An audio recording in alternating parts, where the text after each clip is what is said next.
कं करोति वाचालं लङ्घयते गिरिं कृपातमहं ते परमानंदमाधवं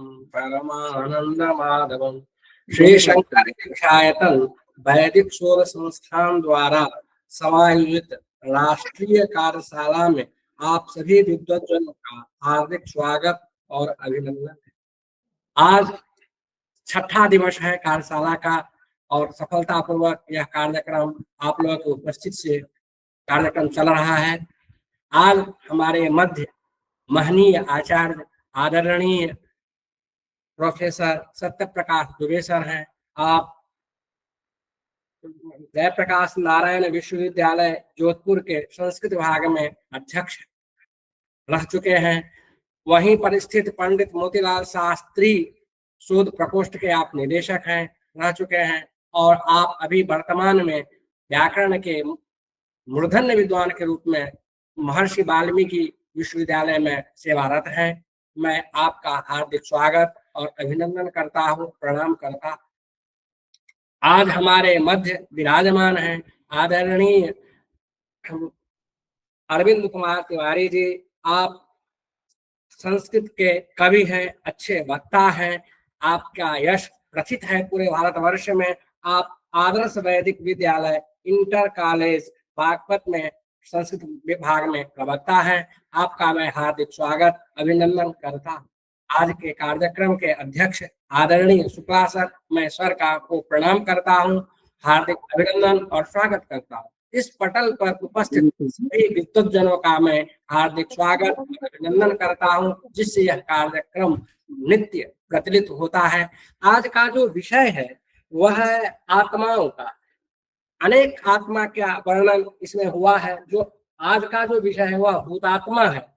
भूतात्मा के तीन भेद बताते हैं, शरीर आत्मा, हंसात्मा और दिव्यात्मा।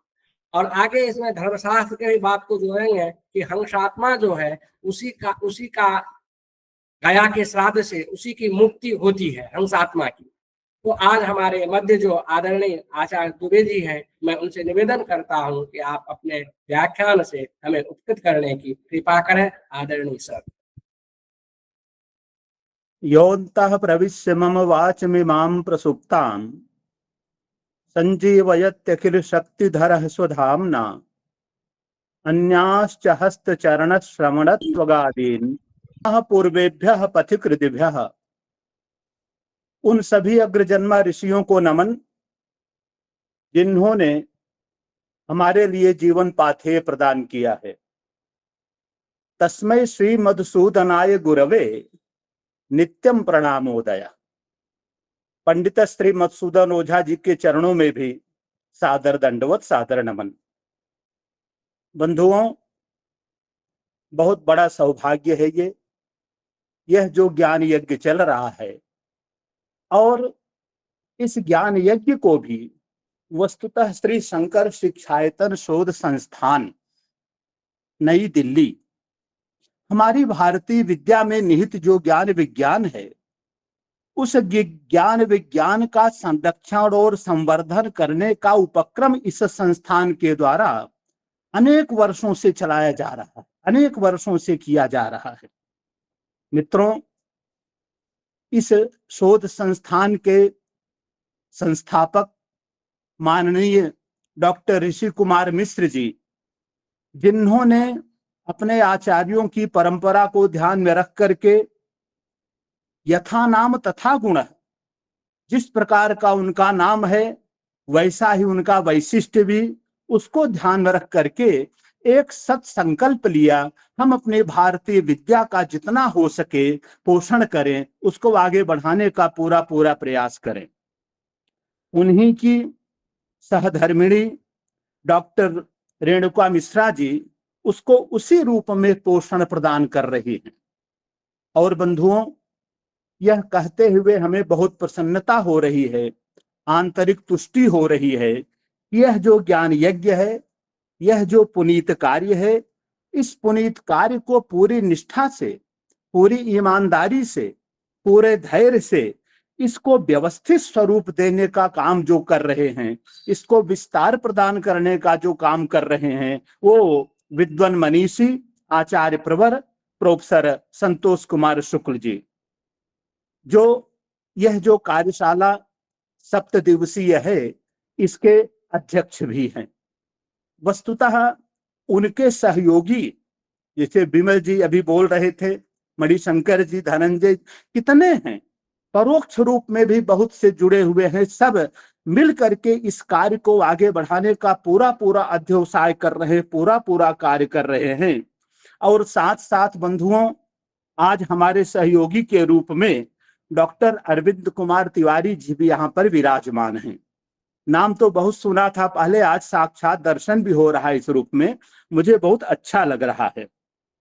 इसलिए प्रत्यक्ष और परोक्ष रूप से अन्य जितने भी जुड़े हुए हैं विद्वत वर्ग, उन सभी को मेरी तरफ से यथा योग्य प्रणाम और नमस्कार। बंधुओं,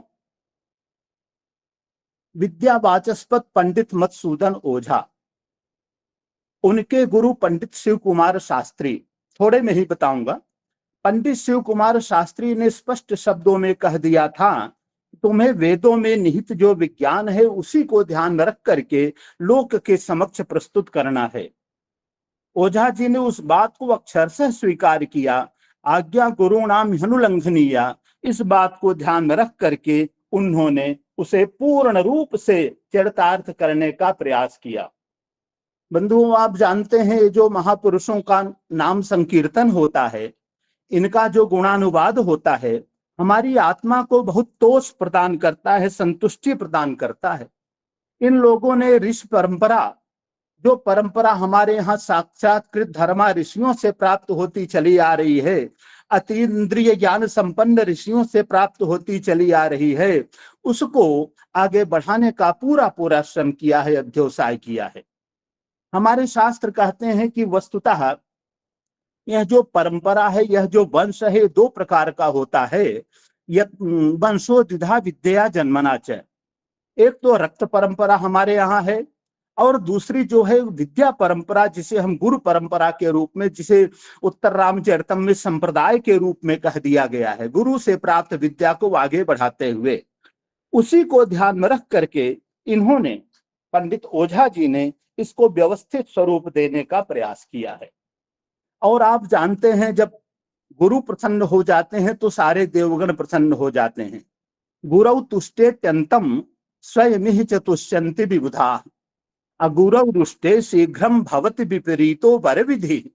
गुरु प्रसन्न हो जाते हैं तो सबको ही प्रसन्न हो जाते हैं। तो यह 6 दिन से यह जो कार्यशाला चल रही है, इस कार्यशाला में तत्तद विद्वत वर्ग जो पधारे हुए हैं, उन विद्वानों ने जो कुछ भी अपना चिंतन यहाँ पर ला करके प्रस्तुत किया है, जो तपश्चरण का जो फलीभूत हुआ है, उसके बारे में हम यही कहना चाहते हैं, विद्वद्भिः मान संतुष्टैः नित्यं संवर्ध्यमानया विद्या रक्षितम राष्ट्रम प्रसीदति न सीदति। विद्या से रक्षित जो राष्ट्र होता है, ज्ञान से रक्षित जो राष्ट्र होता है, वो निरंतर अभ्युदय को प्राप्त होता है। उसमें किसी प्रकार का ननुनच नहीं होता है, किसी प्रकार के संकीर्ण भाव नहीं आते हैं। बंधुओं, वैसे भी हमारे यहाँ तो ये कहा गया है, श्रीमद् भागवत को ध्यान में रख करके कहें तो, सप्ताह यज्ञेन पुनन्ति मानवा। इस 7 दिन की कार्यशाला है मित्रों, इस रूप में। तो 7 दिन की यह कार्यशाला में अभी इतने दिन तक, 6 दिन तक आपने विविध विद्वानों के, मनीषियों के चिंतन सुने होंगे, प्राप्त किए होंगे, श्रवण हुआ होगा, मनन हुआ होगा, निधिध्यासन भी कर रहे होंगे। इस बात को ध्यान में रख करके कहते हैं कि ये जो हमारा तपःपूत चिंतन है ऋषियों का, जिसको कि भारतीय विद्या के रूप में प्रस्फुटित किया गया है, उसमें एक बात बहुत ध्यान में रखी जाती है, पात्रता। यदि पात्रता न हो तो वह विद्या प्रदान करना व्यर्थ हो जाता है। शास्त्र तो कहते हैं उतत्वः शृण्वन् उतत्वः शृण्वन् उतो तस्मै उतत्वः शृण्वन् न शृणोत्येनाम उतो तस्मै तन्नम विशस्त्रे जायो पत्ते उशति सुवासा। वस्तुतः वह जिस पर कृपा करती है भगवती, उस पर उसी तरह से कृपा करती है जिस तरह से घड़े का पानी उड़ेल दिया जाता है, और उसी तरह से वह अपने को अनावृत कर देती है। लेकिन पात्रता को ध्यान में रख करके, जिसे हमारे निरुक्तकार बड़े स्पष्ट शब्दों में कहते हैं, विद्या हवे ब्राह्मण माज गामा गोपाय मा सेवधिष्ठे हमस्मि असूय कायांद्र जीवेयताय नमा ब्रूया वीर जीवती यथा श्याम। विद्या ब्राह्मण यानी ज्ञानी के पास आकर के बोली कि हमारी रक्षा करो, मैं तुम्हारी निधि हूं, तुम मुझे ऐसे व्यक्ति को मत प्रदान करना जो कि असूया रखता हो। असूया गुणेश दोषाविष्करणम, गुणों में दोष ही देखता हो, ऐसे व्यक्ति को मुझे मत प्रदान करना। और जो ऋजु, हृदय से ऋजु ना हो, कौटिल्य जिनमें विद्यमान हो, उसको भी मत प्रदान करना। तो किसको प्रदान करना, आगे ही चल करके वहां पर कहा गया है, यमेव विद्या शुचिमा प्रमत्तम मेधाविनम ब्रह्मचर्योपपन्नम। ऐसे व्यक्तित्व को प्रदान करना जिससे वीरजीवती यथा श्याम, मैं हर तरह से शक्ति संपन्न बनूं। मित्रों, प्रायः यह प्रश्न सबके सामने आता है कि भाई हमारे ऋषियों महर्षियों ने, तत्त आचार्यों ने बहुत कुछ लिख दिया है, अब ये जो लिखे जा रहे हैं इस लिखने का कोई प्रयोजन तो है नहीं, क्योंकि सारे तो पहले ही लिखे जा चुके हैं। और हमें लग रहा है पंडित मधुसूदन ओझा इस बात को पहले ही ध्यान में रख लिए थे, ये बात भी आने वाली है। इसीलिए पंडित मधुसूदन ओझा बड़े स्पष्ट शब्दों में कह रहे हैं अपने ब्रह्म विज्ञान के शुभारंभ में, यत्र प्रदर्श्याः विषयाः पुरातनाः यत्र प्रकारोभिनवः प्रदर्शने यत्र प्रमाणं श्रुतयः सयुक्तयः तद ब्रह्म विज्ञानमिदं विमृश्यताम्। ओझा जी कह रहे हैं इसमें हमारा कुछ भी नहीं है, जो कुछ भी हमारे द्वारा यहाँ पर प्रस्तुत किया जा रहा है वह प्रस्तुतिकरण ही, ये जो नवीन प्रस्तुतिकरण है, यह प्रस्तुतिकरण ही मुख्य रूप से हमारा है। लेकिन इसमें एक बात ध्यान में रखें, यत्र प्रमाणम श्रुतयः, इसमें कोई ऐसी वैसी बात हमने नहीं ली है, हमने श्रुतियों को प्रमाण के रूप में प्रस्तुत किया है। श्रुति यानी वेद, हमने श्रुतियों को, वेदों को प्रमाण के रूप में प्रस्तुत किया है यहाँ पर ला करके। ये तो वही बात हुई जैसे भगवान श्री कृष्ण जो है वो भी मधुसूदन ही थे, उन्होंने श्रीमद् भगवद गीता में कह दिया था, यह ज्ञान तो पहले ही सबको प्रदान किया जा चुका है, जो कि कालक्रम से कहीं अंतर्हित हो गया था, कहीं लुप्त हो गया था, जिसको पुनः इस रूप में प्रस्तुत करने का प्रयास किया जा रहा है। इसी तरह से पंडित मधुसूदन ओझा ने, तो ओझा जी ने क्या किया मुख्य रूप से बंधुओं, ओझा जी यहाँ पर ये जो उद्घोष कर रहे हैं, प्राचीन जो हमारे शास्त्र हैं उन प्राचीन शास्त्रों से संबंधित यह जो नए, ये जो परंपरागत विद्वान हैं, उन परंपरागत विद्वान के समक्ष इस तरह की चीज परोस रहे हैं कि वस्तुतः ये आकर के थोड़ा बहुत इसमें कुछ न कुछ मंथन करें, चिंतन करें, देखें कि क्या कुछ विशेषताएं हैं। इसके साथ साथ वे वैज्ञानिकों को भी का भी आह्वान कर रहे हैं। आधुनिक जो विज्ञान है, पदार्थ विज्ञान को के जो वेत्ता हैं, उनको भी यहाँ पर पूरा पूरा अवसर दे रहे हैं कि आप लोग भी इसमें थोड़ा सा अपना श्रम करें, अध्यवसाय करें। पंडित मधुसूदन ओझा कहते हैं कि पंडित मधुसूदन ओझा ने क्या किया, इसको समझाने की दृष्टि से अनेक पारिभाषिक शब्दों को व्यवस्थित स्वरूप दिया है। अब वो जो पारिभाषिक शब्द जो हैं वो उपलक्षण के रूप में प्रदान किए गए हैं मित्रों। और ओझा जी एक बात और कहते हैं कि हमने जो पारिभाषिक शब्दों का प्रयोग किया है, जरूरी नहीं है अंतिम सत्य के रूप में विद्वज्जन स्वीकार करें उसको, लेकिन फिर भी हम ये चाहते हैं वो इसमें प्रवेश करें, इसमें आए और थोड़ा बहुत जो कुछ भी हमारे द्वारा प्रदान किया जा रहा है उसको हृदयंगम करके कुछ नई दृष्टि अगर इससे प्राप्त हो रही है तो उसको लेने का पूरा पूरा प्रयास करके आगे बढ़ाएं, ये उनके द्वारा कहा गया है। मित्रों, आज का ग्रंथ जो है यह विज्ञान विद्युत। विज्ञान विद्युत शब्द देखिए, सबसे पहले यहाँ पर विज्ञान शब्द का ही प्रयोग पंडित मधुसूदन ओझा ने यहाँ पर कर दिया है। अर्थ तो बहुत पहले से ही आपको जब 6 दिन से चल रहा तो निश्चित रूप से एक एक शब्द को ध्यान में रख करके बड़ा चिंतन हुआ होगा, लेकिन साथ साथ ये देखिए विज्ञान विद्युत में जब विज्ञान शब्द का प्रयोग किया इन्होंने, इसका मतलब इसका एक जोड़ी और है, इसका युगल है ज्ञान और विज्ञान। इन दोनों को ध्यान में रख करके अनेक परिभाषाएं इसके संबंध में दी गई हैं, अनेक तरह से चिंतन किया गया, विचार किया गया है। चाहे श्रीमद् भागवत में ले लें, वहां पर भी चिंतन है। श्रीमद् भगवत गीता की व्याख्या में भी इसके अर्थ पर चिंतन किया गया है। पंडित गिरधर शर्मा चतुर्वेदी जो हैं, उन्होंने भी अपने महर्षि कुल वैभवम ग्रंथ की भूमिका में बहुत स्पष्ट शब्दों में बड़ा विवेचन किया है। पंडित मधुसूदन ओझा अपने ब्रह्म समन्वय ग्रंथ में भी इस बात को लेकर के चिंतन करते हैं। वो कहते हैं कि वस्तुतः ज्ञान क्या है और विज्ञान क्या है।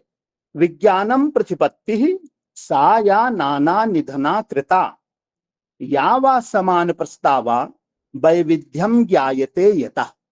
ये कह रहे हैं, तात्पर्य क्या निकला, मूल तत्व तो एक ही है, लेकिन अनेक पदार्थों के रूप में जो उसकी परिणति हो गई है, उस परिणति का जो विवेचन है बंधुओं, उसे हम विज्ञान की संज्ञा देते हैं। मुख्य रूप से उसको विज्ञान कहते हैं। दूसरी बात रही ज्ञानम तु प्रतिपत्ति है सा ही समान निधना ही या चास्ति नाना प्रस्तावा संवर्गो ज्ञायते यतः। इसी को फिर कह दिया आगे चल करके, विविध पदार्थों में अंतर्हित जो एक तत्व है, उस एक तत्व का जो अनुभव है, उसे हम ज्ञान के रूप में वस्तुतः प्रतिपादित करते हैं, कहते हैं। अब श्रीमद् भगवत गीता में भी देखें क्या विवेचन किया गया है। विविधतया चिद चिद रूपतया च तत्तद विभूति धर्म रूपतया अवांतर विशेषैश्च यथार्थ ज्ञानम विज्ञानम। वेदांत को ध्यान में रख करके देखें तो अध्यारोपो विज्ञानम अपवादश्च ज्ञानम। श्रीमद् भागवत की व्याख्या में कहा गया, इसी को ध्यान में रख करके, यदा एकेन तथा नेच्छेत परम कारणेन यद वैक्यम न पश्येत किंतु तत्तद साधारण स्वरूप गुणादि विभुत्सया वैलक्षण्यम पश्येत एतदेव ही विज्ञानम। इस तरह से अनेक शास्त्रों में ज्ञान और विज्ञान को लेकर के विवेचन किया गया है। बंधुओं, उपनिषदों की बात यदि हम करें, उपनिषद तो बड़े स्पष्ट शब्दों में कहते हैं सत्यम ज्ञानम अनंतम ब्रह्म। सीधे सीधे सत्यम ज्ञानम अनंतम ब्रह्म, ये तो ज्ञान को ध्यान में रख करके। और दूसरा विज्ञान नित्यम विज्ञानम आनंदम ब्रह्म, उसको भी कहते हैं कि वह ब्रह्म का ही स्वरूप है। कहते हैं विज्ञानाद्यव खल्यमानि भूतानि जायन्ते विज्ञानेन जातानि जीवन्ति विज्ञानम यत् प्रयन्ति अभिसंविशन्ति विज्ञानम इत्युपास्व। इसलिए विज्ञान की ही उपासना करो। तात्पर्य क्या निकला, यह जो ज्ञान है यह आधार रूप है और यह जो विज्ञान है यह आधेय रूप है। आधार और आधेय जो होता है, इसमें सजातीयता होने के कारण हम ये कह सकते हैं कि वस्तुतः विज्ञान भी सत्य है और ज्ञान तो सत्य है ही है। यानी ब्रह्म में ज्ञान और विज्ञान दोनों का समावेश रहता है, दोनों एक दूसरे से अंतरंग भाव से जुड़े रहते हैं। ये व्यवस्था वहां पर प्रदान की गई है। मित्रों, प्रकरण जो आज का है, प्रकरण तो वैसे लंबा चौड़ा शुरुआत से ही 5 प्रकाश के रूप में यहाँ पर व्यवस्थापित किया गया है। उन सबको परात्पर इत्यादि को ध्यान में रख करके बड़ा चिंतन हुआ होगा, मैं समझ रहा हूँ। उन सबको लेने का कोई यहाँ पर विशेष वो नहीं है। सीधे सीधे हमारे हैं अपना यह जो 5वां है, जिसको कहते हैं पंचमः अन्नादमय भूतात्मा शरीरात्मा अग्नि, ये दे रहे हैं। इसको हम अन्नादमय सा पहले शब्द दिया है, अन्नादमय भूतात्मा शरीरात्मा अग्नि। अग्नि शब्द का प्रयोग इन्होंने सबसे पहले ही मैंने कहा कि ये जो वैदिक शब्द हैं, इन वैदिक शब्दों के अर्थ पटल मित्रों बहुत व्यापक हैं। जैसे अग्नि शब्द ऋग्वेद के का जो प्रथम ही शब्द आया हुआ है अग्नि शब्द है, उस अग्नि शब्द को ध्यान में रख करके ही हम तो यही समझते हैं अभी तक, अग्नि का मतलब वो जो जल रही है रसोई में, भट्टी में आग है, उसको अग्नि के रूप में सामान्य रूप से लोगों ने समझा जाना। लेकिन यह जो दैनंदिन व्यवहार है, इसको यदि है प्रतीकात्मक भाषा में जब इसका प्रयोग हम करते हैं, तो निश्चित रूप से वहां पर इसका अर्थ जो है वो बदल जाता है, परिवर्तित हो जाता है। और जब तक हमें उन अर्थों की जानकारी नहीं होगी मित्रों, तब तक वेद का जो वास्तविक अर्थ है उसको निकाल पाना संभव नहीं है। क्यों? क्योंकि ये जो वैदिक अर्थों के नियामक हैं, ये जो पारिभाषिक शब्द दिए गए हैं वैदिक अर्थों के नियामक सूत्र के रूप में बताए गए हैं मुख्य रूप से। क्योंकि वेद की अर्थ की सूक्ष्मता है, बहुत गहराई भरी हुई है। अभी हम बोल रहे थे उतत्वः पश्यन् न ददर्श वाचम् उतत्वः शृण्वन् न शृणोत्येनाम् उतो तस्मै तन्नुम विशस्त्रे। जैसे यही आपका सीधे सीधे अग्नि शब्द है। अग्नि शब्द को लेकर के कितना विवेचन कहाँ कहाँ किया जा रहा है। कहते हैं कि भाई हम एक ही अर्थ जानते हैं, लेकिन हमारे जो शास्त्र हैं, हमारे शास्त्र तो ये कहते हैं इंद्र है, वरुण है, मित्र है, यम है, ये जितने भी दिखाई पड़ रहे हैं इस रूप में, इन सब को हम अग्नि के रूप में ही जानते हैं। इंद्रम मित्रम वरुणम अग्नि राहु माहु रथो दिव्य सुपर्णो गरुत्मान एकम सद विप्राह बहुधा वदंती अग्निम यमम मातर स्वान माहु। इस तरह से अग्नि के कितने अर्थ दिए जा रहे हैं इस रूप में, यही यहाँ पर मुख्य रूप से बंधुओं बता रहे हैं। कहते हैं इसी का फिर वैश्वानराग्नि को भी ध्यान में रख, आगे आएगा सारा प्रकरण अभी उस रूप में, अभी यहाँ लेना भी ठीक नहीं है। ये जो हम अग्नि के रूप में कह रहे हैं, इन्हीं को प्राण के रूप में भी कहा जाता है। फिर जितने भी ये दिए गए, चाहे वो इंद्र हो, मित्र हो, वरुण हो, ये सब जितने भी हैं, ये सब प्राण रूप में भी बताए जा रहे हैं। अग्नि प्राण, वरुण प्राण, इंद्र प्राण, इस तरह से इनको प्राण रूप भी कहा जा रहा है, बताया जा रहा है। और आगे चल करके कहते हैं अग्नि को हम वैश्वानर भी कहते हैं। अग्निर वैश्वानर योयम अंतः पुरुषे ये नेदम अन्नम पच्यते। अंततः कह दिया गया, जब सभी को इस रूप में अग्नि के रूप में कह दिया गया, इसका मतलब क्या है, अग्नि ही मुख्य रूप से है। शास्त्र कह देते हैं अग्नि ही सर्वा देवता, अग्नि ही है मुख्य रूप से देवता। और जब तक अग्नि विद्यमान है तब तक जीवन है। अग्नि विनष्ट हुई अथवा अग्नि मंद हुई, जीवन में व्यतिक्रम आना प्रारंभ हो गया। यह है। दूसरी बात, अन्नाद शब्द का जो प्रयोग यहाँ पर किया गया बंधुओं, उनको ध्यान में रख करके हम यहाँ पर थोड़ा सा निवेदन करें। कहते हैं अग्नि जो है यज्ञ का आवश्यक अंग होता है निश्चित रूप से। कहते हैं अग्नि में सोम का आहुत होना यज्ञ कहलाता है। अग्नौ सोमाहुतिर यज्ञ, ये व्यवस्था यहाँ पर प्रदान की गई है। कहते हैं अग्नि में सोम की आहुति होना ये यज्ञ होता है। यज्ञ का बहुत लंबा चौड़ा अर्थ है, जैसे देव पूजा, संगत, करण, दान, अलग अलग अर्थों में अलग रूप में प्रयोग किया जाता है, मुख्य रूप से लिया जाता है। लेकिन यहाँ पर इसी रूप में मित्रों हम समझें कि वस्तुतः वह क्या करता है। कहते हैं अग्नि में हम सोम की आहुति देते हैं। सोम की आहुति देते हैं तो सीधे सीधे अग्नि का काम है विस्कलन करना। सोम का कार्य क्या है, उसका हर तरह से संकोच करना। अग्नि जो है तेजस युक्त होता है और सोम जो है स्नेहन युक्त होता है। अग्नि गति धर्मा है, सोम स्थिति धर्मा है। स्थिति से ही पदार्थ का निर्माण होता है। मित्रों, इसीलिए अग्नि और सोम संसार के जितने भी पदार्थ हैं, उन सभी पदार्थों में ये नित्य रूप से विद्यमान हैं। अग्नि सोमात्मकम जगत, ये बात कही जा रही है। अब देखिए, जगत शब्द का भी प्रयोग किया है। जगत का मतलब पुनः पुनः अतिशयेन वा गच्छतीति जगत, जिसमें परिवर्तनशीलता है। इस परिवर्तनशीलता को ही हम यहाँ जगत के रूप में कह रहे हैं। और वह परिवर्तनशीलता आप देखें, यदि निरुक्त का अध्ययन करें तो निरुक्त में सीधे सीधे आता है जायते, अस्ति, विपरिणमते, वर्धते, अपक्षीयते, विनश्यति। इस तरह से वहां पर धीरे धीरे संसार में, हमारे सृष्टि में जितने भी पदार्थ हैं, उन सभी पदार्थों में यह परिवर्तनशीलता मित्रों मुख्य रूप से दिखाई पड़ती है। अग्नि का कार्य क्या है, इसको ध्यान में रख करके कुछ निवेदन करें। कहते हैं अग्नि का एक नाम है अन्नाद। अन्नम अत्तीति अन्नाद, अन्न का जो भक्षण कर लेता है। और सोम का नाम क्या है, अन्न। कहते हैं इन दोनों का परस्पर संबंध है। वही सोम जो है कहीं, अन्न जो है कभी दूसरे रूप में हो जाता, नाद कहीं दूसरे रूप में हो जाता। जैसी परिस्थिति होती है उसके अनुसार उसके स्वरूप में थोड़ा सा परिवर्तन आ जाता है मित्रों, बदल जाता है। अब कहते हैं निरुक्तकार को ध्यान में रख करके देखें तो तीसरा है देवता इत नैरुक्ता। निरुक्त शास्त्र में कह दिया गया है 3 लोक हैं और 3 देवता हैं। पृथ्वी लोक, पृथ्वी लोक का देवता कौन है? अग्नि है। अंतरिक्ष लोक का देवता कौन है? मुख्य रूप से इंद्र कहें, वायु कहें। और जो द्युलोक है, द्युलोक का देवता कौन है? आदित्य है। वस्तुतः यदि गंभीर रूप से विवेचन किया जाए, ये जो अग्नि है और ये जो इंद्र अथवा वायु है और यह जो आदित्य है, इन तीनों को ही ध्यान में रख करके कहा जाए, ये सब अग्नि के ही रूप हैं, जिनको हम घन, तरल, विरल इस रूप में देखते हैं। घन रूप में, तरल रूप में और विरल रूप में।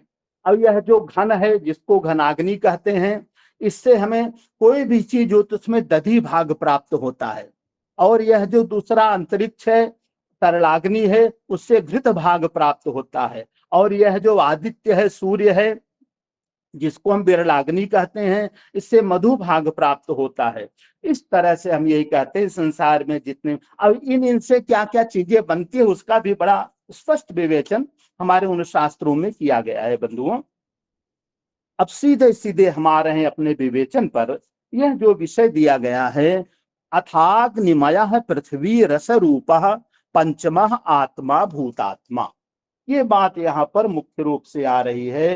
कहते हैं कि भूतात्मा, भूत का मतलब क्या है? वस्तुतः प्राणी। इसको ध्यान में रख करके कह दिया जीव, प्राणी। इसी को ध्यान में रख करके यहाँ पर विवेचन किया जा रहा है अग्निमय। वस्तुतः पृथ्वी का देवता कौन है? अग्नि है। अग्निमय जो यह पृथ्वी है, इस पृथ्वी का रस रूप जो पंचम आत्मा है, उसको हम भूतात्मा के नाम से बताते हैं, भूतात्मा के नाम से इसका वर्णन करते हैं। मित्रों, पहले देख ले कि आत्मा का क्या स्वरूप होता है, तब हम इसके संबंध में विवेचन करें, इसके संबंध में कुछ चर्चा करें। कहते आत्मा के संबंध में हमारे शास्त्र बार बार कहते हैं, वयम आत्मा इति वयम उपासमहे, कतरः सा आत्मा येन वा पश्यति, येन वा शृणोति, येन वा गंधानाजिघ्रति, येन वा वाचं व्याकरोति, येन वा स्वादु च विजानाति। जिससे हम देखते हैं, जिससे हम सुनते हैं, जिससे हम बोलते हैं, जिससे स्वाद चखते हैं, उसी को वस्तुतः हम सर्वेंद्रिय मन कह देते हैं। उस सर्वेंद्रिय मन को प्रज्ञानात्मा कहा जाता है। उसको ध्यान में रख करके यहाँ पर विवेचन किया जा रहा है मित्रों। इसीलिए यहाँ पर कह रहे हैं ये पृथ्वी रसमय पंचमा आत्मा भूतात्मा। कहते हैं भाई देखिए, जिस प्रकार चंद्रमा जो है पृथ्वी की परिक्रमा करता है, उसी तरह से यह जो प्रज्ञानात्मा है शरीर रूपी भूतात्मा की परिक्रमा किया करता है। भूतात्मा क्या है? कहते हैं शरीर। और वह अग्निमय पृथ्वी का सार है, क्योंकि पृथ्वी जो है अग्नि, इस लोक का, पृथ्वी लोक का देवता अग्नि है, इसलिए वह अग्निमय पृथ्वी का सार है। अब इसको बता रहे हैं कि स तावत त्रिविधा, तीन प्रकार का इन्होंने यहाँ पर इसको स्पष्ट किया है। शरीरात्मा, अंशात्मा और दिव्यात्मा, तीन रूप। एक एक का अलग अलग भी विवेचन करेंगे अच्छी तरह से ये, इसीलिए आगे सीधे सीधे बता दिया जा रहा है। तत्रैतानि भूतानि मर्त्याग्नि पृथ्वी रस रूप द्रष्टव्यः स भूतात्म भेदेषु प्रथमो भूतात्मा शरीरात्मा मर्त्यः अग्नि। यह जो शरीरात्मा है ये मर्त्य अग्नि के रूप में विद्यमान है। कहते हैं भाई इसको इस रूप में समझा जाए, जो शरीरात्मा के अतिरिक्त जो भूतात्मा है उसके दो भेद और भी आगे बताने वाले हैं ये, हंसात्मा और दिव्यात्मा। वस्तुतः यह शरीरात्मा को ध्यान में रख करके पहले विवेचन किया जा रहा है, क्योंकि पंचभूत जो हैं, इन पंचभूतों के आधार पर हमारे तत्व का, हमारे शरीर का निर्माण हुआ है, उसी को ध्यान में रख करके इन्होंने शरीरात्मा को ध्यान में रख करके विवेचन किया है। इसीलिए कह रहे हैं सभूतात्म भेदेषु प्रथमः भूतात्मा शरीरात्मा मर्त्य अग्नि। यह मर्त्य अग्नि जो है, मर्त्य अग्नि के लिए बता दिया कि वस्तुतः ये जो शरीरात्मा है इसी से संबंधित बताया जा रहा। अब दूसरा मित्रों जो दे रहे हैं, अत भूतात्म द्वितीय भूतात्मा हंसात्मा मर्त्य वायु, अगले लोक में चल रहे हैं ये, क्योंकि अंतरिक्ष लोक का देवता कौन है? इंद्र अथवा वायु हम कह देते हैं, उसको ध्यान में रख करके चल रहे हैं ये। तत्रैतस्मिन् बाह्यात्मनि शरीरात्मनि प्रतिभूतम् अभिव्याप्नुवानः भूताभिमानी वायुः शरीरावच्छेदाकारेण संगठितः हंसात्मा भवति। कहते हंसात्मा किसको कहते हैं? मुख्य रूप से इन्होंने कहते हैं हंसात्मा जो है ये वायु रूप होता है।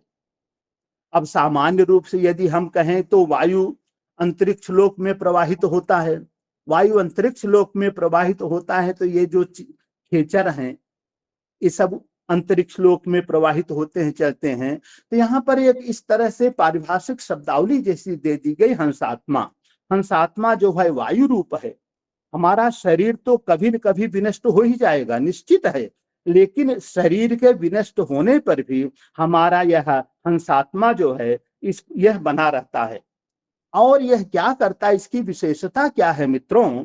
पर काया में भी प्रवेश कर जाता है। आगे आ रहा है, इस बात को लेकर के अपन चिंतन कर रहे हैं। कहते हैं सच जीवन काले भौतिक शरीरानुगतः शरीरे प्रविष्ट एवं प्रायण अवतिष्ठते। वह हंसात्मा जो है शरीर में विद्यमान रहता है।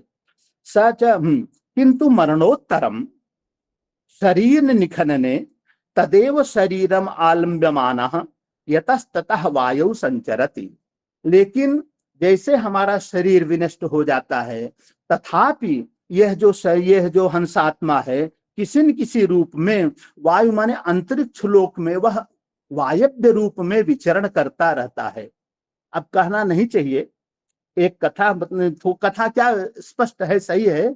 हमारे यहाँ ही हमारी सास थी, जब वो शांत हुई थी तो शांत तो हो गई, बाद में कुछ दिन हमारी बेटी बता रही थी, पापा हमें दिखाई पड़ती हैं, को सफेद रूप में आती हुई दिखाई पड़ती, फिर चली जाती, फिर आती हैं।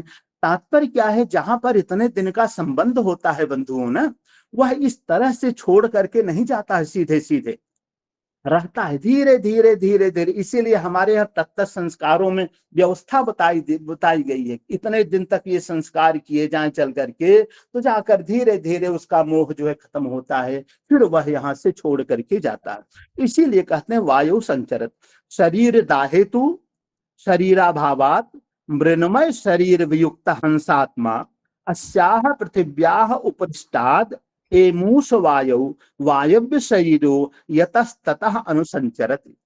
एमूष वायु कहते, एमूष वायु, ये भी देखिए नामकरण जो दिया गया है। पंडित मोतीलाल शास्त्री भी अपने जो ब्राह्मण ग्रंथों की और उपनिषदों की व्याख्या की है उसमें बड़ा तगड़ा विवेचन किए हैं इस वायु का। एमूष वायु वायव्य शरीर यतस्ततः अनुसंचरत, विचरण करता रहता है, घूमता रहता है। कहते शतम वर्षाणि जीवति, कहते हैं शतम वर्षाणि, इतने दिन तक वह रहता है, इतने काल तक वह रहता है। सारे बंधुओं, यह हंसात्मा मर्त्यवायु। और तीसरा जो बताया जा रहा, थोड़ा सा हम बस, यह जो तीसरा दिया जा रहा दिव्यात्मा प्राण, हमने बता दिया कि जितने भी हैं सबको हम प्राण रूप ही मानते हैं, अग्नि है और जितने भी सबको प्राण रूप ही मानते हैं। और भगवान सूर्य आदित्य जो है उनको तो कहा ही जाता है ये जगतः तस्थुतश्च, ये जो स्थावर जंगम जितने भी हैं उन सबके हर तरह से चैतन्य प्रचेतनता प्रदान करने वाले हैं। ये बात वहां पर अच्छी तरह से कही गई है। इसी को ध्यान में रख करके कितना लंबा चौड़ा विवेचन पंडित मधुसूदन ओझा ने, ये बंधुओं एक ग्रंथ है, पूरा धैर्य, पूरी निष्ठा, पूरी ईमानदारी से, आवश्यक नहीं कि एक बार हम पढ़ें तो हमें शब्दावली समझ में आ जाए। हम नतमस्तक हैं उन आचार्य के प्रति जिन्होंने हमें इस तरह का जीवन पाथेय प्रदान किया है, और ऐसे ऐसे गुरुओं का सानिध्य हमको प्राप्त हुआ। यहाँ पर थे हमारे आचार्य प्रवर दयानंद भार्गव जी, उनका जो सुरजन दास स्वामी जी, ऐसे लोगों का जो सानिध्य हमको प्राप्त हुआ है, उनके सानिध्य से हम लोग थोड़ा बहुत समझ पाए हैं बस। इसीलिए हम चाहते हैं कि आचार्यों ने जिस धैर्य, जिस निष्ठा, जिस ईमानदारी से इसको प्रस्तुत किया, हमारे सामने दिया, उसी धैर्य, निष्ठा, ईमानदारी से हम इसको ग्रहण करें, जो कि हमारे उपनिषद बार बार कहते हैं सहनाववुत सहनौ भुनक्तु सह वीर्यं करवावहै तेजस्विनावधीतमस्तु मां विद्विषावहै। ओम शांति शांति शांति। हमारे मित्रों ने, प्रोफेसर शुक्ल जी ने यह अवसर प्रदान किया हमें, इसलिए आपका, विमल जी का, द्विवेदी जी का, धनंजय, जितने भी हमारे परोक्ष प्रिय, देवता परोक्ष प्रिय होते हैं, जो नहीं दिखाई पड़ने सारे देव रूप हैं, उन सभी देवताओं को मैं प्रणाम कर रहा हूं। इस तरह से उनका भी चिंतन इसी रूप में आगे बढ़ता रहे, हमारी भारतीय विद्या की रक्षा करते चलें। हरि ओम। बहुत बहुत आभार सर, आपने निश्चित समय सीमा में विज्ञान दूत के विषय को उपस्थापित किया। आपके श्री चरणों में धन्यवाद समर्पित करता हूँ। अब हमारे मध्य आदरणीय तिवारी जी उपस्थित हैं। तिवारी जी कवि है, कवि का अर्थ विद्वान होता है। आशा है कि आप पंक्तिशः पाठ से हमें उपकृत करने की कृपा करेंगे। आदरणीय तिवारी जी। कविभ्यः पूर्वेभ्यो नमो वाकं प्रशास्महि विन्दे म देवतां वाच्यम् अमृताम् आत्मनः पदाम् ऋषये परमायार्क मरीचि समतेजसे संसार गहनध्वान्त सूर्याय गुरवे परम सम्माननीयाः अस्याः कार्यशालायाः अध्यक्ष महोदयाः आचार्यः संतोष कुमार शुक्ल महोदयाः श्री शंकर शिक्षायतन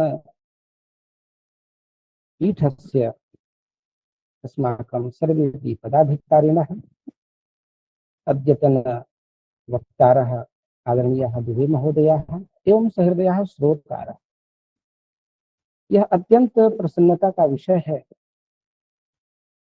कि आचार्य मधुसूदन ओझा जी के विज्ञान विद्युत ग्रंथ पर यह 7 दिवसीय कार्यशाला आयोजित की गई है।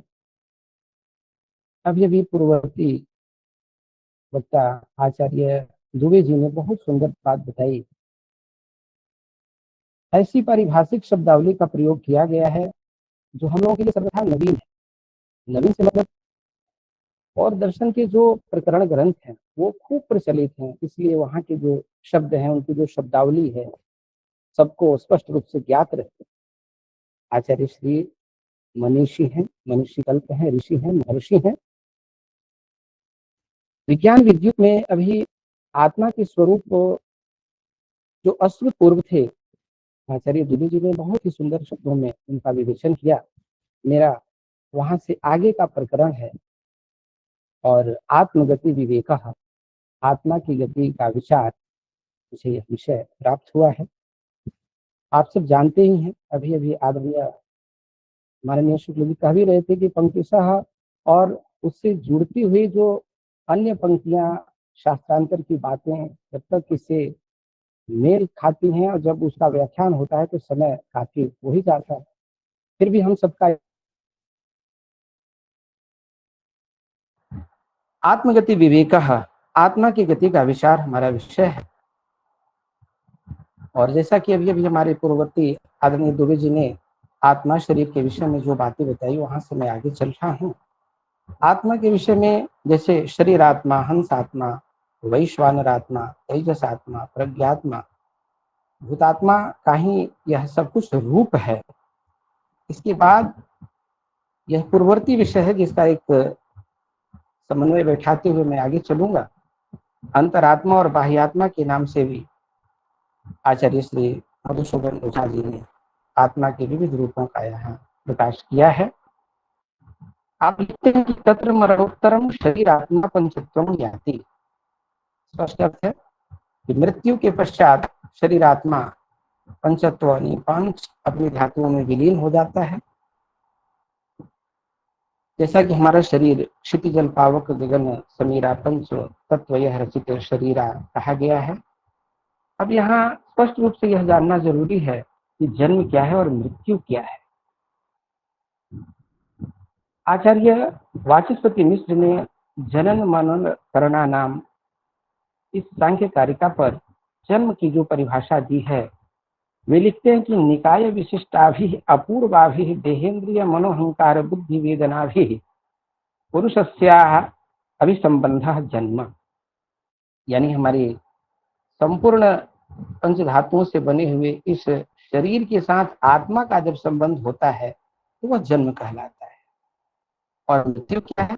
देहादि नाम उपात्ता नाम परित्याग, और उन इंद्रियों का और शरीर का आत्मा से त्याग हो जाना ही मृत्यु है।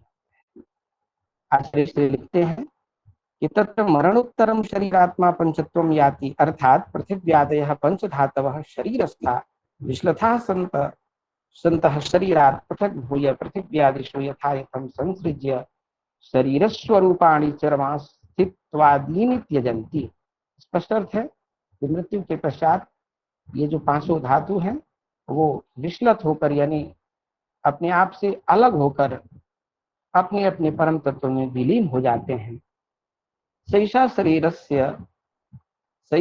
शरीर भूतानां पंचत्व गति भवति, और यही शरीरस्थ भूतों की पंचत्व गति मानी जाती है।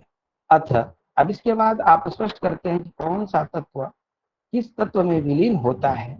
अथ वागग्नौ यानी वाणी अग्नि में, प्राणो वायु प्राणवायु में, चक्षुरादित्य चक्षु आदित्य में, श्रोत्र दिक चंद्रे श्रोत्र दिक और चंद्र में विलीन हो जाते हैं। मनो ब्रह्मणस्पति चंद्रे, मन ब्रह्मणस्पति और चंद्र में विलीन हो जाता है। च यथा यथम संसृज्य आध्यात्मिक स्वरूपतस्यवन्ते, ये जो हमारे इंद्रिय विशेष हैं ये अपने आध्यात्मिक स्वरूप से पृथक हो जाते हैं, अलग हो जाते हैं। शैषा शरीरस्थ दैवता नाम पंचत्व गतिर्भवति, यही शरीरस्थ दैवतों की पंचत्व गति मानी जाती है। तथा च सूक्ष्म स्थूल वेदाद विभक्तस्य शरीरात्मनः पंचत्व गतिर्व्याख्याता, इस प्रकार से सूक्ष्म स्थूल वेद से विभक्त शरीरात्मा की पंचत्व गति की व्याख्या की गई है। अभी आचार्य जी ने एमुष वायु की चर्चा की थी। मैंने भी कोश में या अन्यत्र ढूंढने की कोशिश की, लेकिन इसका कोई मुझे विशेष रूप से अर्थ प्राप्त नहीं हुआ। ऋषियों की वाणी है, सब समझ में आ जाए ये भी आवश्यक नहीं होता। आगे आप लिखते हैं अथ हंसात्मनस्तु एमुष वायु योनि विशेष रूपेण नवीनम जन्म, हंसात्मा का एमुष वायु रूप योनि विशेष में नया जन्म होता है। तस्य तत्र जीवनम लोके दृश्यते, हंसात्मा का एमुष वायु में चिरकाल तक अवस्थान देखा जाता है। तस्य मृत्यु वायु विलयनम संभाव्यते, मृत्यु के पश्चात या मृत्यु में या मृत्यु स्वरूप वायु में उसका विलयन भी संभावित होता है। अथ तृतीयो भूतात्मा कर्मात्मा व्याख्याता, इस प्रकार से तृतीय जो भूतात्मा है कर्मात्मा है इसकी व्याख्या की गई है। आप इसमें स्पष्ट करते हैं कि जैसे हम लोग सुनते हैं कि कृतम कर्म न क्षीयते कोटि कल्पशतैरपि, जो कर्म मनुष्य करता है उसको भोगना ही पड़ता है। क्षीणे पुण्य मर्त्य लोकम विशन्ति, यह जो सिद्धांत है इस पर आप प्रकाश डालते हुए लिखते हैं सखलु पुण्य पापाभ्याम कर्मभ्याम अनुबध्यमानः शरीर त्यागानंतरम कर्मगतिं गतः पारवश्यात् पापान् वा लोकान् गच्छति पुण्यान् वा, यह हंसात्मा मृत्यु के पश्चात अपने कर्मों के आधार पर पुण्य लोकों को या पाप लोकों को, पुण्य लोकों में सुख है और पाप लोकों में दुख है, वहां प्राप्त हो जाता है। अब पुण्य लोक क्या है और पाप लोक क्या है, इसकी व्याख्या करते हुए आचार्य श्री लिखते हैं पृथिव्याः सकाशात् सूर्य विरुद्ध दिशि, पृथ्वी के समीप से सूर्य की विरुद्ध दिशा में यानी उल्टी दिशा में शनैश्वर पर्यंतम लोकालोक पर्यंतम वा गमनम अधोगति ही, पृथ्वी के समीप से सूर्य की विरुद्ध दिशा में शनि पर्यंत लोक और आलोक में जाना ही अधोगति कहलाता है। इसी को पाप गतिर्भवति, पाप गति भी कहते हैं। सांधकार प्रायत्वात् कृष्णागति, वहां अंधकार का साम्राज्य है इसलिए उसको कृष्णागति भी कहा जाता है। पृथिव्याः सकाशात् सूर्य पर्यंतम गमनम तु ऊर्ध्वा गति ही पुण्य गति ही कथ्यते, पृथ्वी के समीप से सूर्य तक जो सीधी गति होती है उसको शुक्ल गति कहते हैं, ऊर्ध्व गति कहते हैं। और यहाँ सा प्रकाशमयत्वात् शुक्ला गति ही, प्रकाश का संसार होता है इसलिए इसको शुक्ल गति के नाम से जाना जाता है। ताभ्याम अन्यतरया गत्या गत्वा अधोलोके ऊर्ध्वलोके वा दुःखम सुखम वा भुक्त्वा क्षीणे पुण्ये वा पापे वा पुनरिमं मृत्युलोकम अभिजायन्ते सैषा गतिर्नाम कर्म गतिर्नाम। और यह हंसात्मा इन चाहे वो शुक्ल गति को प्राप्त होकर या कृष्ण गति को प्राप्त होकर अधोलोक या ऊर्ध्वलोक में जाने के बाद पाप या पुण्य के क्षीण हो जाने पर पुनः मृत्यु लोक में उपस्थित हो जाता है। यही कर्म गति के नाम से जाना जाता है। इसके बाद आप अध्यात्मम पंचाक्षर पुरुषोपसंहार। अध्यात्मम इस सामासिक पद से स्पष्ट है, आत्मनि यानी आत्मा में पंचाक्षर पुरुष का उपसंहार किस प्रकार होता है। आचार्य ने इन शब्दों में लिखा, इत्थं च ब्रह्मा विष्णु इंद्र सोम अग्निरित्येते पंचाक्षरः अध्यात्मं जीव शरीरे अनुवर्तमाना शांतात्मा विज्ञानात्मा प्रज्ञानात्मा भूतात्मा इत्येवं पंचभिरात्मभिः उपव्याख्याता भवन्ति। इस प्रकार से ब्रह्मा विष्णु रुद्र सोम अग्नि ये पंचाक्षर आत्मा में जीव के शरीर में अनुवर्तमान रहते हुए उपस्थित रहते हुए शांत आत्मा विज्ञानात्मा प्रज्ञानात्मा और भूतात्मा के नाम से व्याख्यात होते हैं, जाने जाते हैं। ये शाम च पंचाक्षराणाम आलंबन भूतः शरीरस्थो अव्यय पुरुषो विरजा इत्युच्यते। इन पंचाक्षरों का जो आलंबन भूत है, जो शरीर में स्थित है, वही अव्यय विरज के रूप में जाना जाता है। तथा चाह भगवान ऐतरेय यानी ऐतरेय उपनिषद में ऐसा कहा गया है, यदक्षरम पंचविधम समेति युजो युक्ता अभि यत् संवहन्ति सत्यस्य सत्यमनु यत्र युज्यते तत्र देवाः सर्व एति भवन्ति। अर्थात जो 5 प्रकार के अक्षर से युक्त शरीर का परिचालन होता है, वहां सत्य का भी सत्य युक्त रहता है। वहां समस्त देव एक ही होकर, इसलिए कहा संग छध्वंग संगवदध्वंग, तो वहां समस्त देव एक हो जाते हैं। यह यहाँ आचार्य अपने ओझा जी का वक्तव्य है। आप लिखते हैं, हिरण्मय परे कोशे विरजम ब्रह्म निष्कलम। हिरण्मय परम कोश में जो निष्कल ब्रह्म है वह विरज है। तत्शुभ्रम ज्योतिषाम ज्योति, वह शुभ्र शुक्ल ज्योतियों का भी ज्योति है। जैसे हमने सुना, न तत् भासयते सूर्यम न शशांकम, वह जो परम तत्व है ब्रह्म है, उसको सूर्य और चंद्रमा भाषित नहीं करते, बल्कि वह उनमें भाषण यानी प्रकाश की शक्ति प्रदान करता है। तो वह जो तत्शुभ्रम ज्योतिषाम ज्योति तद यदात्मविदो विदुः, वह ज्योति का भी ज्योति है। आत्मविद लोग इस प्रकार से उस ब्रह्म की व्याख्या करते हैं। अव्यय धातु नाम अध्यात्म विनियोगः, यह एक अलग शीर्षक है। अव्यय धातुओं का आत्मा में विनियोग किस प्रकार होता है। आचार्य ओझा जी लिखते हैं, आनंदः विज्ञानम मनः प्राणः वाक्। हमें तनिक आभास इस प्रकार हो रहा है कि जैसे हमारे पंचकोशों की बातें होती हैं, प्राणमय, अन्नमय, विज्ञानमय, आनंदमय, उसी प्रकार से शब्दांतर से या उसी से मिलता जुलता आपका यह सिद्धांत है। आनंदः विज्ञानम मनः प्राणः वाक् इत्येवं या अव्ययस्य पंचभक्तयो व्याख्याताः।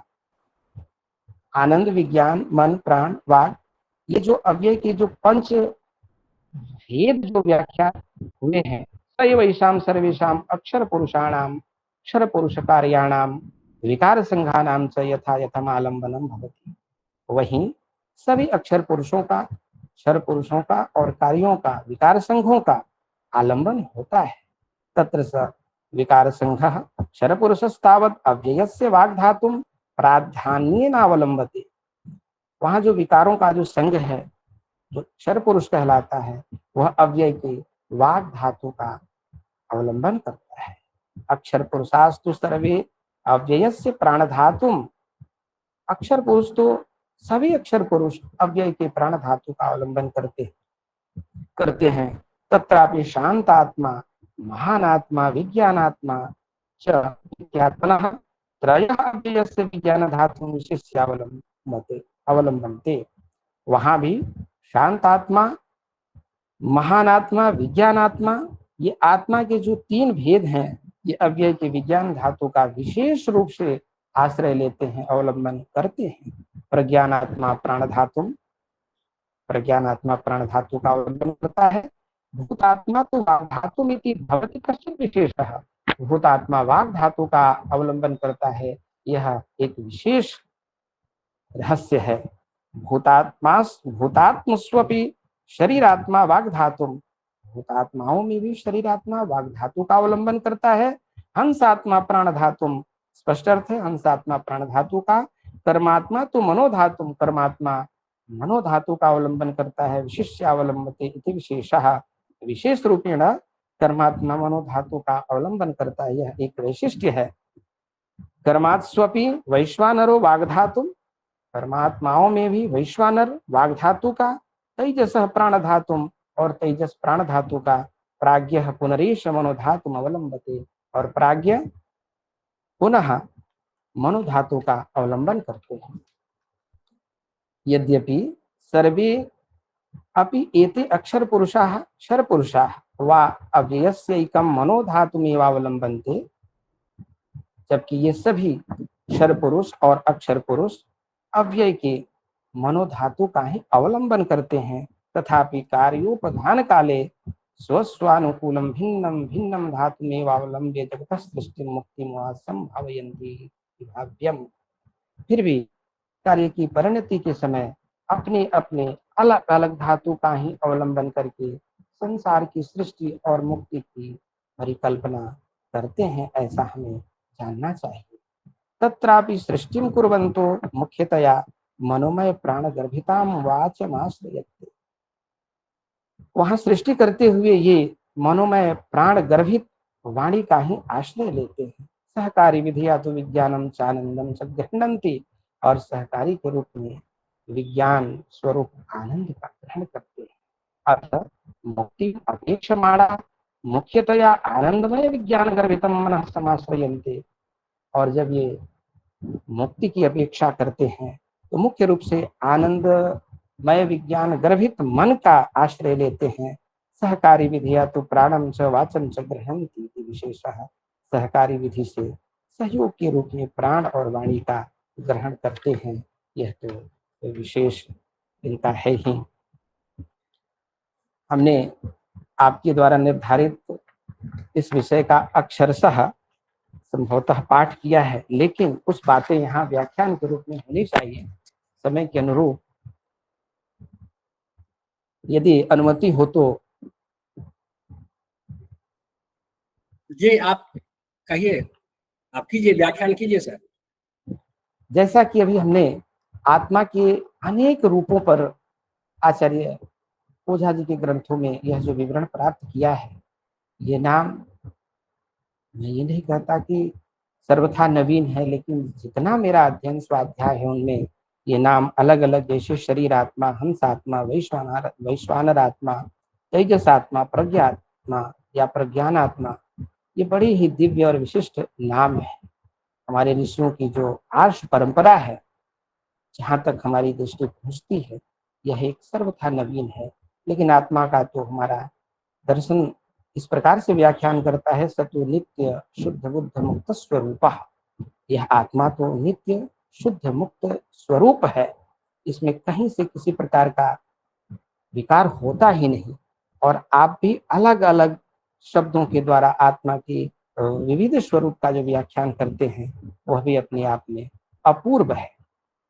जैसे कि सृष्टि की हमारी प्रक्रिया होती है, सांख्य दर्शन प्रकृति से महत, अहंकार और आगे चलकर 16 तत्व हमारे जो आ जाते हैं, और 25 तत्वों 24 तत्व के अतिरिक्त पुरुष, इन 25 से जो सांख्यिक प्रबल हमारे सामने सृष्टि प्रक्रिया का स्वरूप आता है, उसको भी आपने अलग अलग, अभी जो हम व्याख्यान कर रहे थे उसमें आपने कहा कि सृष्टि के दौरान ये इन तत्वों का आश्रय करते हैं, और मुक्ति के दौरान इन विशिष्ट तत्वों का ये आश्रय करते हैं। क्षर पुरुष और अक्षर पुरुष की जो चर्चा यहाँ की गई है, यह भी कूटस्थ अक्षर उच्यते, श्रीमद् भगवद गीता में कूटस्थ को अक्षर कहा गया। अक्षरं परमं ब्रह्म, अक्षर ही परम ब्रह्म है। इस प्रकार हम समझते हैं कि यहाँ मृत्यु के पश्चात शरीर के तत्वों का अलग अलग अपने मूल तत्व में जो विलयन होता है, लेकिन आत्मा अपने परमात्मा तत्व में विलीन हो जाता है और वह अपने कर्मों के अनुसार पुनः, यदि उसका कर्म शुक्ल है यानी पुण्य प्रदान करने वाला है, तो पुण्य लोक को प्राप्त होता है। जैसा कि हमने पातंजलि योग सूत्र में भी देखा कि हमारा जो चित्त है वह दो तरफ बहने वाली नदी के समान है, बहती से कल्याणाय बहती से पापाय। तो कल्याण की ओर बहना ही शुक्ल गति को प्राप्त करना है, जैसा कि ओझा जी का मंतव्य है। और कृष्ण गति की ओर जाना यानी पाप की ओर जाना होता है। तो मृत्यु के पश्चात आत्मा का जो अवस्थान है, कब कहाँ किस रूप में रहता है, इस पर इस ग्रंथ में विस्तार से चर्चा की गई है। मैं समझता हूँ कि पंक्तिशः व्याख्यान के बाद कुछ बातें इसमें आई थी कि सूक्ष्म स्थूल भेदात विभक्त से शरीर आत्मना।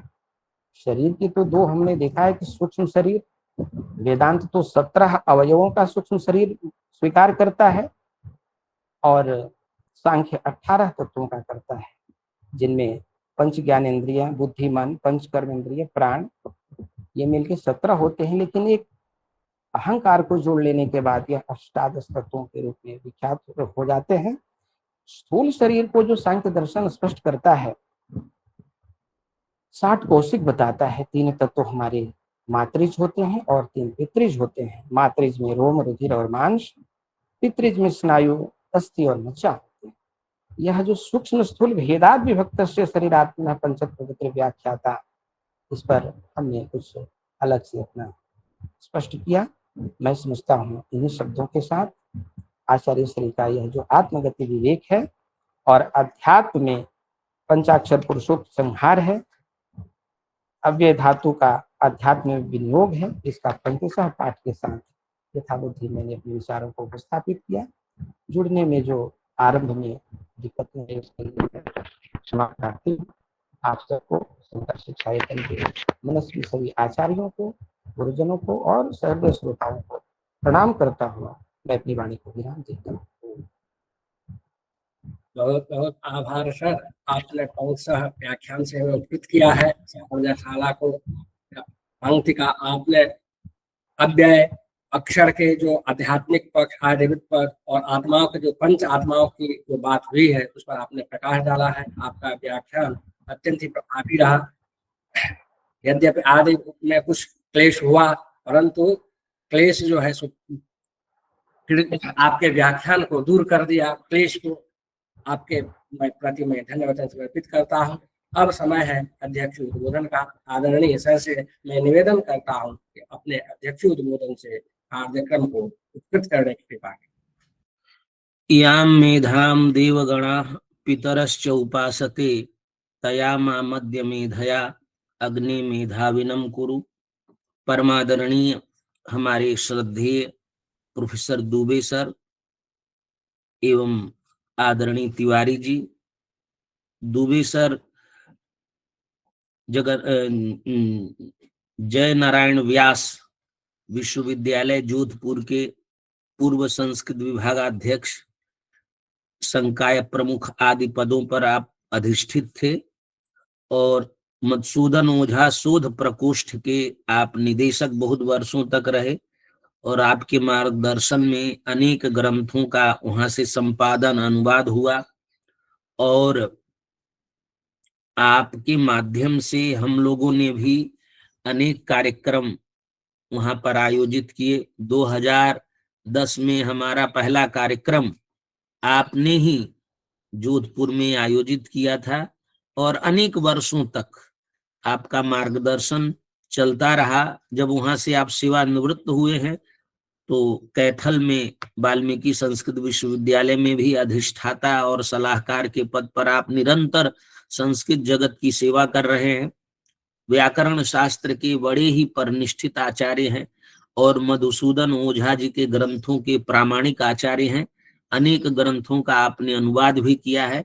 आज आपकी उपस्थिति से हमें बहुत गौरव हुआ है और आपके उद्बोधन से हम सभी लाभान्वित हुए हैं।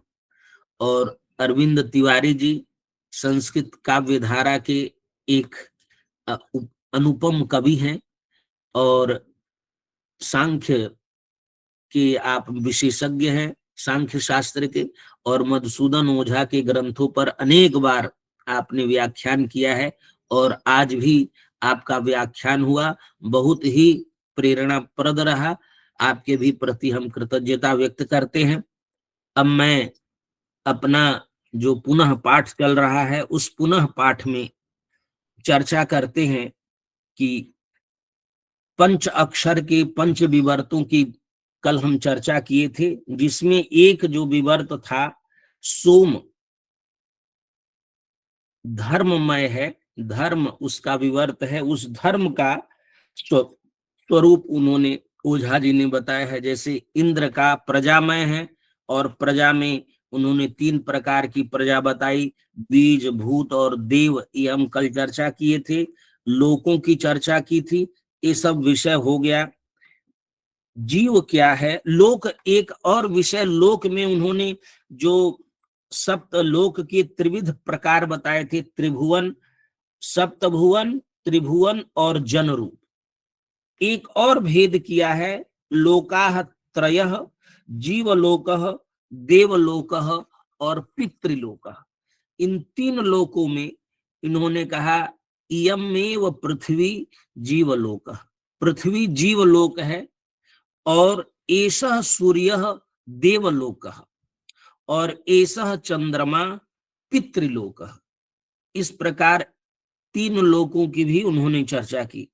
फिर धर्म, जो सोम का विवर्त था, तो धर्म किसे कहते हैं, तो उन्होंने कहा प्रजा का रूप ही धर्म है, धर्म प्रजा रूप है।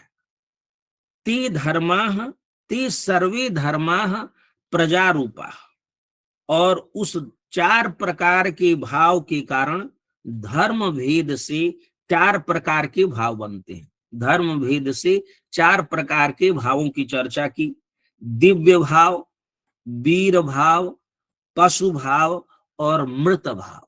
ये धर्म भेद से भाव 4 प्रकार के होते हैं। ऐसामेव भावानाम उत्पादकाः प्राण विशेषाः वीर्याणि। इन भावों के जो उत्पादक हैं उन्हीं को हम वीर्य कहते हैं, और वह वीर्य 4 प्रकार के होते हैं। ब्रह्म वीर्य, क्षत्र वीर्य, विट वीर्य और शूद्र वीर्य। इस प्रकार से वहां पर चतुर ब्रह्म, क्षत्र, विट और शूद्र की वैदिक मीमांसा बड़ी सूक्ष्मता के साथ उन्होंने किया है। जैसे उदाहरण के रूप में उन्होंने कहा शांति लक्षणः दिव्य भावः संपद्यते तदिदं ब्रह्म, तत्र उत्साह लक्षणः वीर भावः तदिदं क्षत्रम। और इन सब की अच्छी मीमांसा की है। और उस मीमांसा के बाद उन्होंने कहा, क्योंकि इसको कंक्लूड करना था पुरुष को, तो उन्होंने कहा कि तदिदम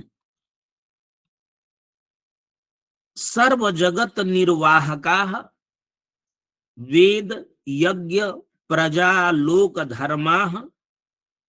ये जो ब्रह्मा विष्णु इंद्र अग्नि और सोम के ये विवर्त थे, धर्म थे, वो वेद यज्ञ प्रजा लोक और धर्म। तो इन्होंने कहा तदिदम सर्वम जगत वेद यज्ञ प्रजा लोक धर्माः एव एते पंच भावाः क्रमेण।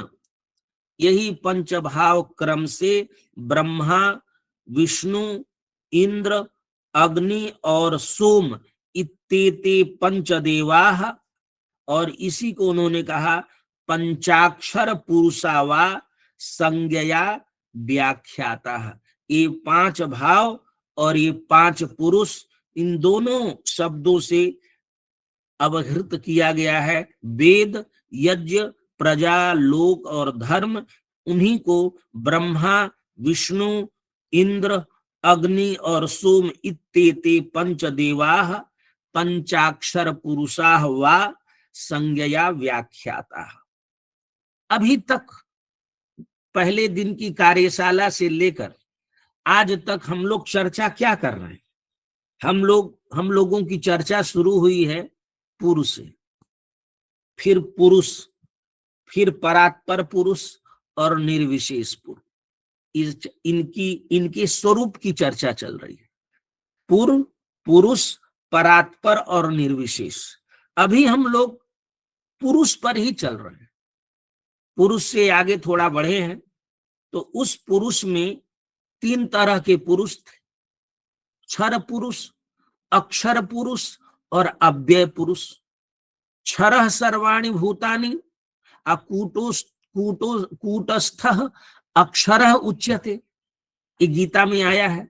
अक्षर की चर्चा हुई और अक्षर के 5 भेदों की चर्चा हुई, 5 कलाओं की चर्चा हुई। अब अव्यय की इन्होंने चर्चा शुरू की। कहा अव्यय क्या है? तो उन्होंने कहा तीनों को एक साथ देखो। क्षरः पुरुषः परिणामी कारणम, समवायी कारण है।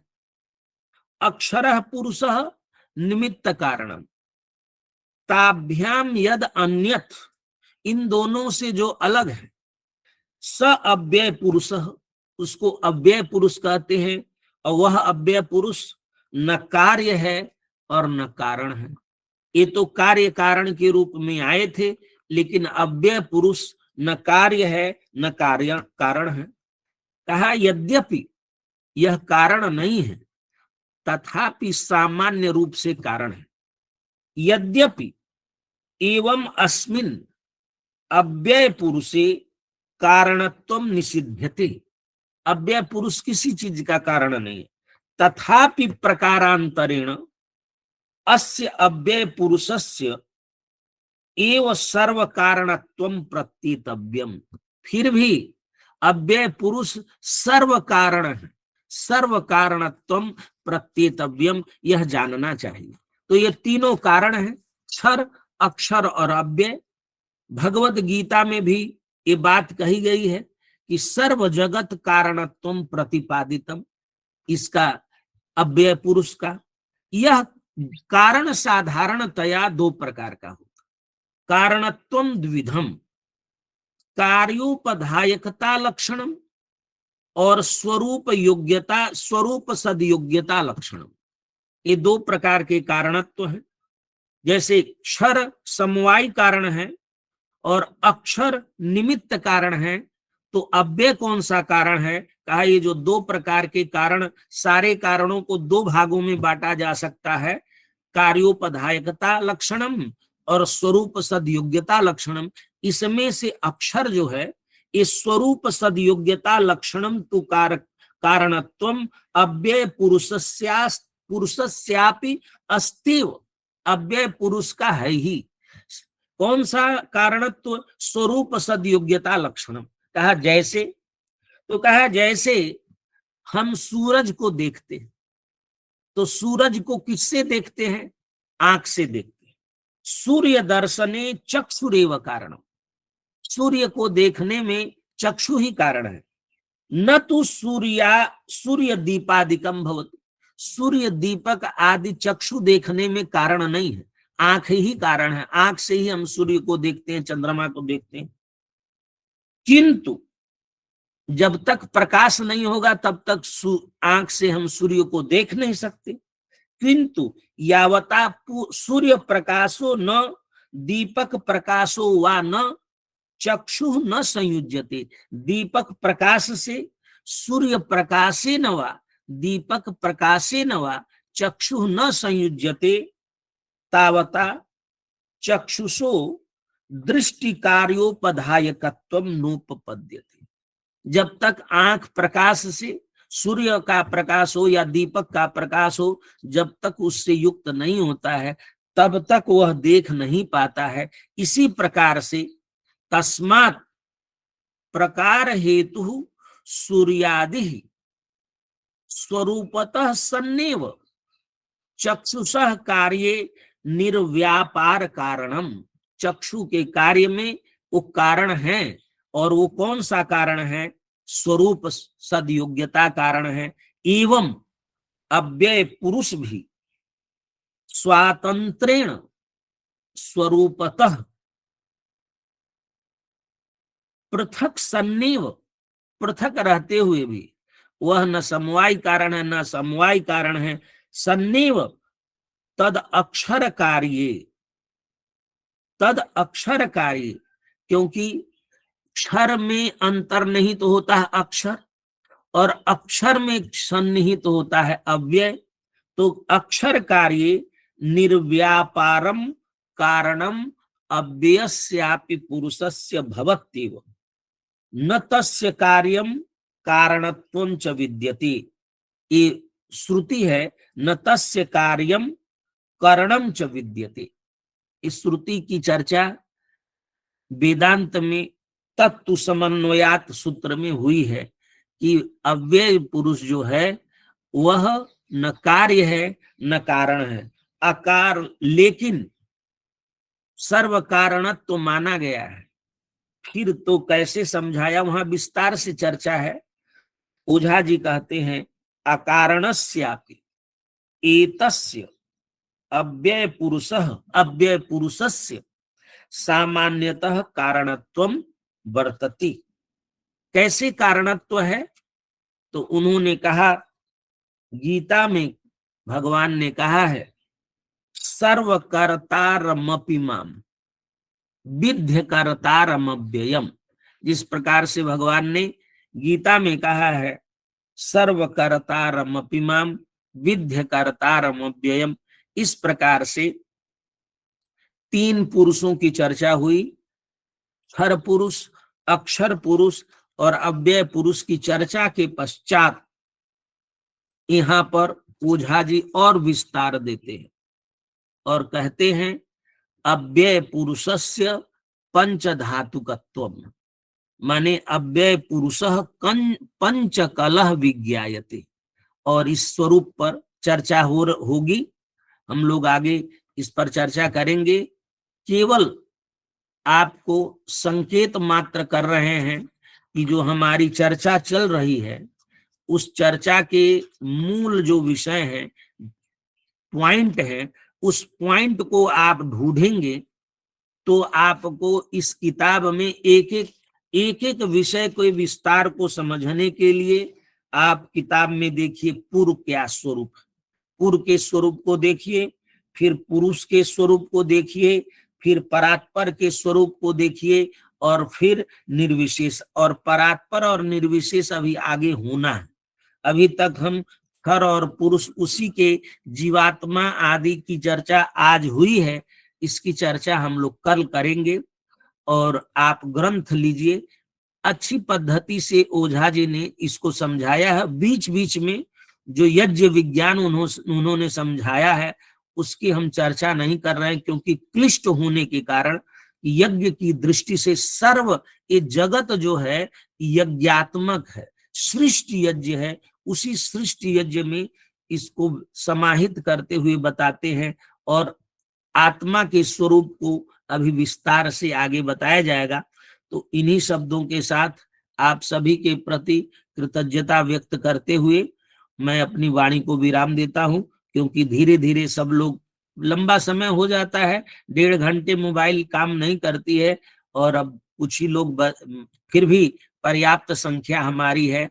और यह सब व्याख्यान रिकॉर्ड हो रहा है तो फेसबुक पर भी रहेगा, और बाद में आप लोग जो कार्यशाला में जितने विद्वान भाग ले रहे हैं, आगे की कार्यशालाओं में, मासिक व्याख्यान में जो व्याख्यान देना चाहते हैं वह अपना नाम संकेत शंकर शिक्षायतन के मेल पर भेजें, क्योंकि हम लोग ये चाहते हैं कि देश भर में, जैसे दुबे सर बता रहे थे, अब यह शास्त्र, इनकी विद्या कठिन इसलिए हो जाती है कि पठन पाठन में न रहने के कारण।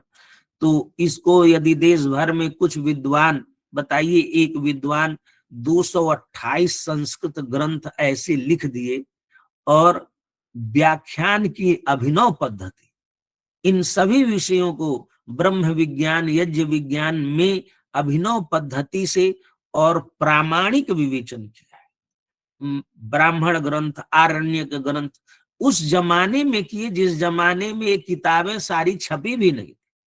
तो इनकी हस्त प्रति अपने ग्रंथों की बना के रखते थे और उसके माध्यम से लिखते थे। तो हमारा पुनीत कर्तव्य होता है कि इन ग्रंथों को पढ़ा जाए, इसकी व्याख्या की जाए, इसका अनुवाद किया जाए। तो हम लोग जब इस पे चर्चा करेंगे तो किसी न किसी की इसमें गति होगी और वह इस कार्य में प्रवृत्त होगा। तो इन्हीं शब्दों के साथ आप सभी के प्रति कृतज्ञता व्यक्त करते हुए मैं अपनी वाणी को विराम देता हूँ। बहुत बहुत धन्यवाद। नमस्कार। बहुत बहुत आभार सर।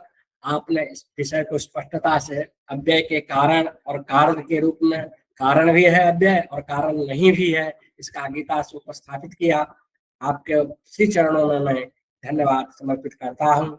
आज के जो वक्ता विद्वान हमारे मध्य आदरणीय परमादरणीय दुबे सर हैं, मैं आपके प्रति धन्य वचन समर्पित करता हूँ। आदरणीय तिवारी जी के प्रति धन्य वचन समर्पित करता हूँ और इस पटल पर उपस्थित सभी विद्वज्जनों का मैं अंतःकरण से धन्य वचन समर्पित करता हूँ। आप लोगों के उपस्थित से, सहयोग से, उत्साह से ही यह कार्यक्रम गौरव को प्राप्त करता है। मैं इन्हीं शब्दों के साथ आज के कार्यक्रम को पूर्ण करता हूँ। पुनः हम लोग कल मिलेंगे। कल हम लोग इसी उत्साह के साथ जुड़ेंगे। अब मैं शांति पाठ से इस कार्यक्रम को पूर्ण करता हूँ। ओम सर्वे भवन्तु सुखिनः, सर्वे सन्तु निरामयाः, सर्वे भद्राणि पश्यन्तु, मा कश्चित् दुःखभाग् भवेत्। हरि ओम शांति शांति शांति भव।